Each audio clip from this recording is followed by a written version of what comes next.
भगवान सखाओं के साथ मथुरा की गलियों में घूम रहे थे, तब तक उधर से एक रजक आ गया, धोबी, वो कंस के कपड़े धुलता था।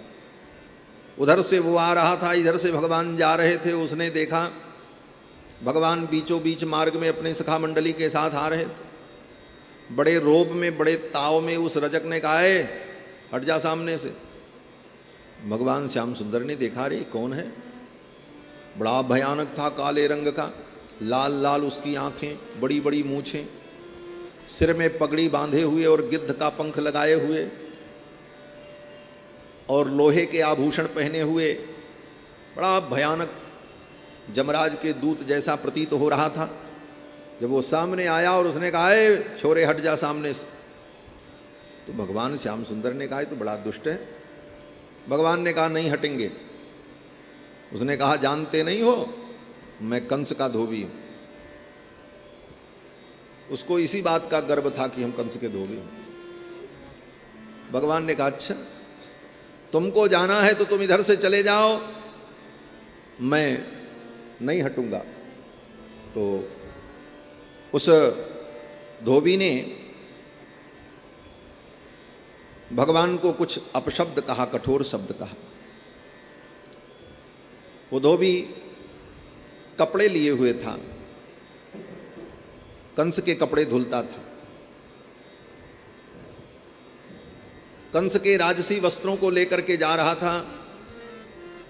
और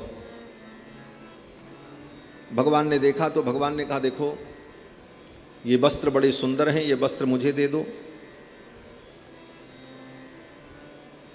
बैठ जाओ भैया, थोड़ी देर कथा में विघ्न होता है, दृष्टि सब तरफ जाती है। बोलो श्री सीता रामचंद्र भगवान की जय। भगवान ने कहा, ये वस्त्र मुझे दे दो। तो उस धोबी ने कहा कि ऐसे वस्त्र तुम्हारे जैसे लोग पहनते हैं? ईदृशान्येव वासांसी नित्यम गिरिवने चराह। तुम्हारे जैसे जंगल में रहने वाले जंगली लोग ऐसे कपड़े नहीं पहनते, ये राजसी वस्त्र हैं। तो भगवान ने कहा, ये तुम्हारे जो राजा हैं ना कंस महाराज, वो मेरे मामा हैं, मैं उनका भांजा हूँ। भगवान ने सोचा अब तो सबको पता चलेगा ही, तो हम ही बतावें। भगवान ने कहा, वो मेरे मामा हैं, मैं उनका भांजा हूँ। उस धोबी ने कहा, जाओ जाओ, तुम्हारे जैसे कितने लोग ऐसे ही अपने को महाराज का रिश्तेदार और नातेदार बताते रहते हैं। और कुछ कटु वचन कहा। तब तक भगवान ने उछल करके एक थप्पड़ मारी, उस धोबी का मस्तक धड़ से कट करके अलग हो गया।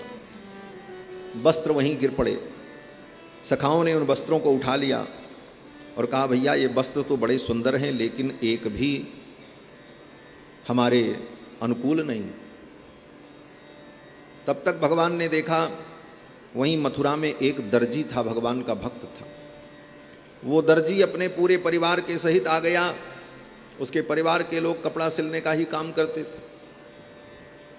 उसके नाती पोता, बेटी बेटा जितने थे सब आ गए। भगवान का परम भक्त था। उसने कहा, महाराज थोड़ा समय दो तो इन वस्त्रों को मैं आपके अनुकूल बना दूं। भगवान ने कहा, ठीक है। भगवान श्री कृष्ण को वस्त्र पहनाया। बाँह बड़ी बड़ी थी, बाँह में जो ज़्यादा था उसको कैंची से काट करके इधर से निकाला, इधर से निकाला, उधर से निकाला और फटाफट सी करके उनको अनुकूल बना दिया। और सखाओं को भी ऐसे ही पहना दिया। अब सभी सखा कृष्ण बलराम राजसी वस्त्र पहन करके सज गए, अद्भुत स्वरूप हो गया। भगवान श्याम सुंदर ने कहा, भैया कपड़े तो बड़े दिव्य हो गए, अब थोड़ा गले में फूल की माला हो जाए तब नगर घूमने का मजा आवे। अरे नगर देखने जाओ, घूमने जाओ तो घूमने का मजा तब है कि आप नगर देखो और नगर के लोग आपको देखें, तब तो देखने का मजा। यही तो ये शिक्षा किसने दी थी? बोले विश्वामित्र जी ने भगवान को दी थी। जनकपुर में जब भगवान नगर भ्रमण के लिए जाते हैं तो अनुमति जब लेते हैं विश्वामित्र जी से, तो विश्वामित्र जी का क्या कहते हैं? विश्वामित्र जी कहते हैं, जाओ देख आवहु नगर, सुख निधान दो भाई, और सुफल करो सबके नयन सुंदर बदन दिखाए। केवल देखना मत, अपने को भी दिखा करके लोगों के नयन को सफल कर देना। तो वही भाव यहां भी है, वही कृष्ण बलराम। वहां राम लक्ष्मण है, यहां कृष्ण बलराम। तो भगवान ने सुंदर वस्त्र धारण कर लिया। भगवान ने सोचा अब गले में माला भी हो तो शोभा हो जाए। मथुरा में एक माली था जिसका नाम था सुदामा। सुदामा नाम का माली भगवान का परम भक्त, कृष्णावतार की लीला में भगवान के 3 सुदामा नाम के भक्त हैं। बिना सुदामा के भगवान रह नहीं सकते महाराज। वृंदावन में हैं तब भी एक सुदामा हैं जिनको हम श्री दामा कहते हैं। मथुरा में आते हैं तो सुदामा नाम का माली भगवान का भक्त मिलता है, और मथुरा से जब द्वारिका चले जाते हैं तो द्वारिका में सुदामा मिलते हैं जिनके विषय में आप जानते हैं। सुदामा, सुदामा नाम भगवान को अत्यंत प्रिय है, इसलिए तीनों जगह की लीलाओं में, वृंदावन की लीला में, मथुरा की लीला में, द्वारिका की लीला में, तीनों लीलाओं में सुदामा नाम के भक्त का आगमन होता है। यहाँ सुदामा नाम के माली आए। ततः सुदाम्नो भवनम मालाकारस्य जगमतुः तौ दृष्ट्वा च समुत्थाय ननाम शिरसा भुवि। कृष्ण बलराम दोनों सुदामा के घर पहुँचे।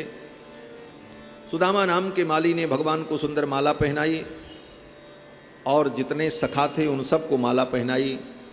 अब माला पहन करके सब सज गए, आनंदित हो गए। वहाँ से आगे बढ़े तो भगवान ने सोचा कि अब कपड़े सुंदर हो गए, माला भी बढ़िया हो गई, अब मत्थे पर थोड़ा चंदन लग जाए तब मजा आ जाए। बिना चंदन के शोभा नहीं।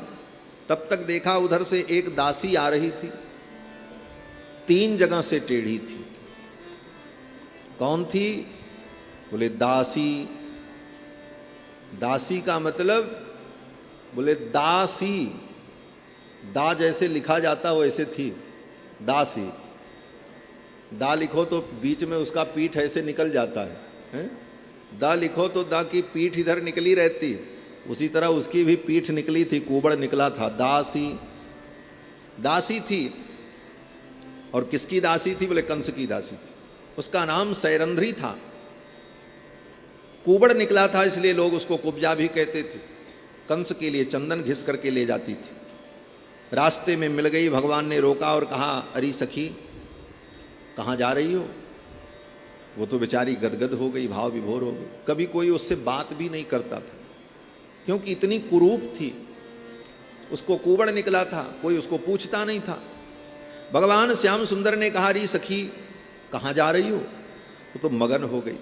बोले श्याम सुंदर मैं तो कंस की दासी हूँ, ये चंदन उनके लिए लेकर के जाती हूँ। भगवान श्याम सुंदर ने कहा, ये चंदन मुझे दोगी? दासी ने कहा, महाराज इस चंदन के योग्य तो आप ही, मैं आपको ये चंदन दूंगी। तो भगवान श्याम सुंदर ने कहा, दो, ये चंदन मुझे लगा दो अपने हाथों से। तो कुब्जा ने कहा, एक शर्त है मेरी, अगर उस शर्त को मान लो तो मैं चंदन लगा दूंगी। भगवान श्याम सुंदर ने कहा, क्या शर्त है? तो कुब्जा ने कहा, चंदन के सहित इस चंदन वाली को भी अगर आप स्वीकार कर लो तो मैं चंदन आपको समर्पित कर दूं। चंदन वारी सहित लेहु चंदन यदुनंदन। कुब्जा ने कहा, चंदन के सहित चंदन वाली को भी आप स्वीकार करो अपने चरणों में तो मैं आपको चंदन अर्पित करूं। श्याम सुंदर ने कहा, कोई बात नहीं, स्वीकार्य है। भगवान श्याम सुंदर ने सोचा, पिछली बार मैंने बहुत बड़ी गलती की थी। रामावतार में बेचारी शूर्पणखा आई और उसका हमने तिरस्कार कर दिया, परिणाम अच्छा नहीं हुआ। इतना बड़ा युद्ध लड़ना पड़ा, क्या क्या बवाल मचा, कितना रोना धोना पड़ा। इसलिए अब कृष्णावतार में ऐसी भूल नहीं होगी। कोई भी आओ, लंगड़ी आओ, लूली आओ, कुबड़ी आओ, कैसी भी आओ, बूढ़ी आओ, सब स्वीकार। कन्हैया किसी का त्याग नहीं करते। वो कुबड़ी आ गई महाराज, भगवान ने स्वीकार कर लिया। बोले ठीक है। कुब्जा ने भगवान को चंदन लगाया। जब चंदन लगाया तो भगवान ने सोचा अब इसको सुंदरी बना दे। भगवान ने सोचा उस बार सुंदरी बन करके आई थी। कौन? बोले शूर्पणखा, दिव्य सुंदरी बन करके आई थी माया के द्वारा। तो उस बार तो सुंदरी को कुरूप बना दिया, उसका नाक कान काट दिया। तो भगवान ने सोचा अब उस गलती का परिमार्जन तो यही होगा कि इस कुरूपा को सुंदरी बना दें। और भगवान ने क्या किया? बोले कुब्जा के दोनों पैर के पंजे पर अपने पैर को रखा, पद्भ्याम आक्रम्य प्रपदे द्वयंगुलत्तान पाणिना, उसके दोनों पैर के पंजे पर अपने दोनों पैर के पंजों को रखा और कुब्जा की यहाँ ठुड्डी पर अपनी 2 उंगली लगाई और बायां हाथ उसके पीठ के कुबड़ पर रखा और ऐसे जोर का झटका दिया खट्ट से, 3 जगह से टेढ़ी कुब्जा परम सुंदरी हो गई महाराज। ऋज्वी कर्तुम मनश्चक्रे दर्शयन दर्शने फलम, अपने दर्शन का फल भगवान ने कुब्जा को प्रदान किया। कुब्जा परम सुंदरी हो गई और वहीं भाव विभोर होकर के नाचने लगी। श्याम सुंदर के पीतांबर को पकड़ करके खींचने लगी, श्याम सुंदर चलो मेरे घर। सुखदेव जी कहते हैं उत्तरीयांतमाकृष्य स्मयंती जात हृच्छया, भगवान के उत्तरीय को पकड़कर पीतांबर के कोने को पकड़ करके खींचने लगी और कहती श्याम सुंदर चलो मेरे घर, मैं आपका चरण धोऊंगी, आरती उतारूंगी, भोग लगाऊंगी, माला पहनाऊंगी, आपका आतिथ्य करूंगी। भगवान के पीतांबर के कोने को पकड़ करके कुब्जा बार बार खींचने लगी, आग्रह करने लगी। इस दृश्य को देखकर, कुब्जा के प्रेम को देख करके भक्तों ने भगवान का एक नाम रख दिया। क्या नाम? बोले कुब्जा कृष्टांबरधरः, ये भगवान का एक नाम है। कुब्जा कृष्टांबरधराय नमः। भगवान कृष्ण के 108 नामों से जब भगवान के चरणों में तुलसी समर्पण किया जाता है तो यह भी नाम स्मरण किया जाता है, कुब्जा कृष्टांबरधराय नमः। कुब्जा ने जिनके पीतांबर को आकृष्ट किया, खींचा, ऐसे गोविंद के चरणों में हम प्रणाम करते हैं। बाद में भगवान कुब्जा के यहाँ गए हैं और कुब्जा के घर जाकर के भगवान ने कुब्जा के मनोरथ को पूर्ण किया। साथ में उद्धव को लेकर के भगवान गए हैं और कुब्जा के मनोरथ को भगवान ने पूर्ण किया। कहने का भाव कि कुब्जा के ऊपर भगवान कृपा करते हैं, वहाँ से आगे बढ़े।